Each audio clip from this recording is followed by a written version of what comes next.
Welcome back to the channel. Today we are diving deep into a topic that sparked a massive conversation recently and honestly a really intense emotional response from one of our viewers.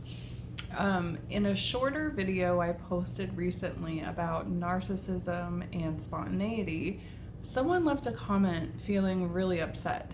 They said, "Why does everything have to be toxic now? Can't someone just want to take their partner out on a fun, spontaneous date without being called a narcissist?"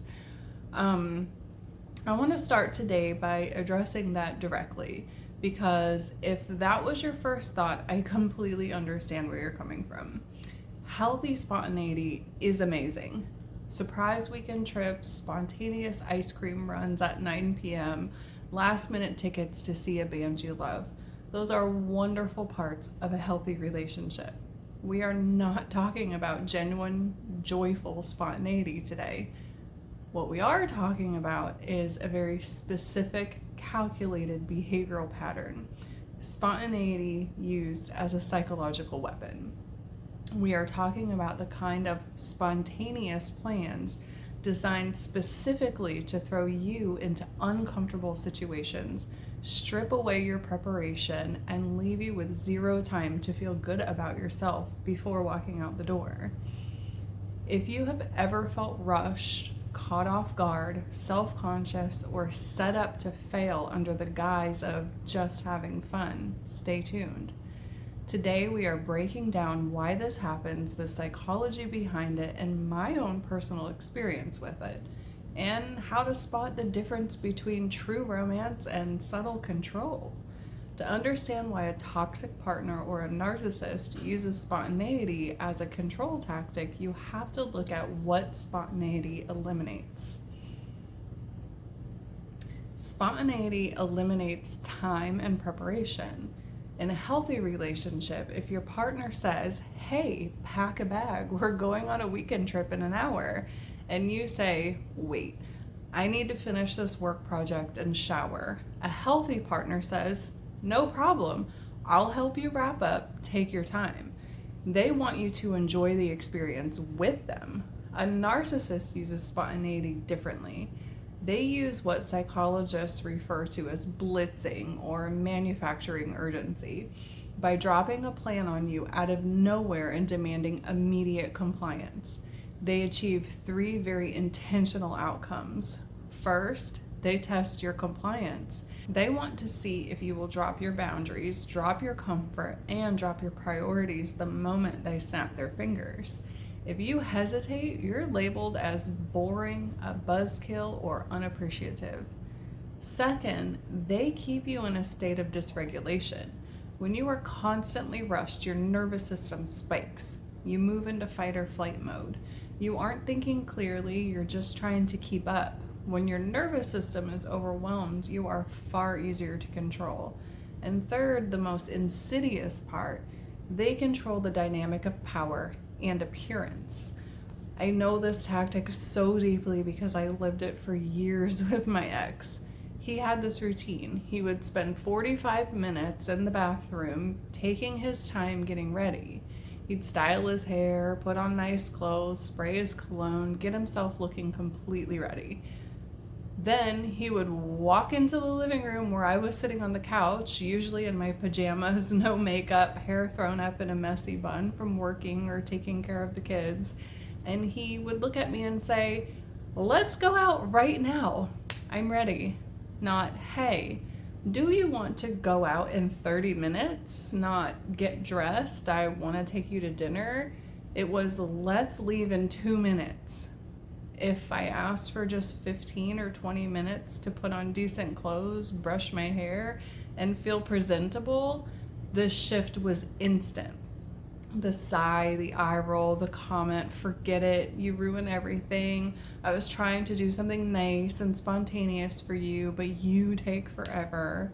So I was trapped in a lose-lose choice. Choice A, stick to my boundary, take 20 minutes to feel human, and deal with him sulking, being passive aggressive, or canceling the whole night because I ruined the mood.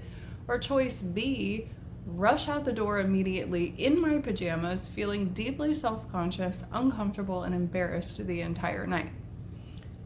I usually chose B, just to keep the peace. He would walk into a restaurant looking crisp, confident, and put together, and I would walk in right beside him feeling invisible, messy, and small. Looking back at photos from those years of my life is heartbreaking. There are years where I have almost no pictures of myself, and the few pictures I do have, they're hidden away. I'll never post them or show them to anyone because I look like someone who just doesn't care about herself. But the truth was, I never was given the grace or the time to care about myself. It was a complete setup to ensure he shone bright while I stayed in the shadow. If you're watching this and wondering whether your partner's sudden plans are genuine or manipulative, here are 3 clear indicators to help you spot the difference. How do they react to a request for time? When you say, "I'd love to go, I just need 20 minutes to get ready," a loving partner says, "Take your time, no rush." A controlling partner turns your basic request for comfort into a character attack. They make you feel guilty for wanting to feel good about yourself.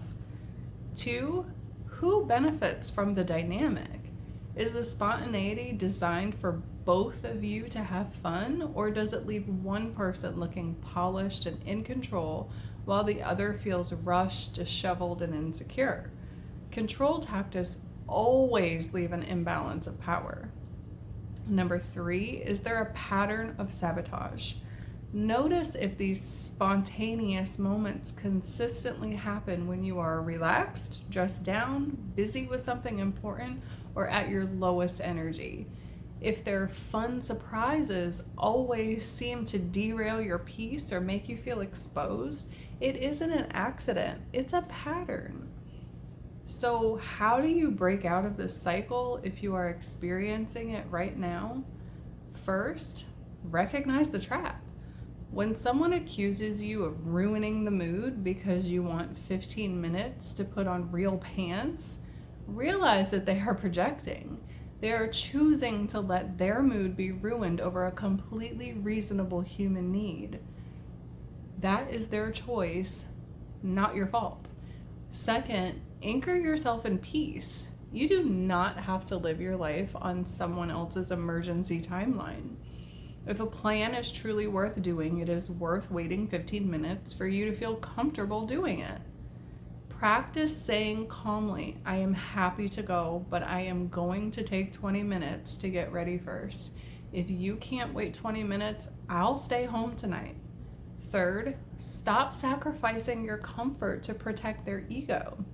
When you stop rushing out the door in discomfort just to avoid their bad mood, you remove the payoff from their tactic.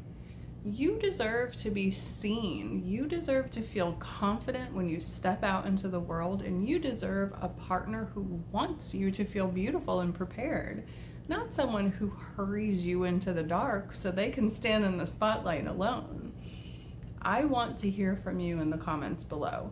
Have you ever experienced this rushed spontaneity dynamic?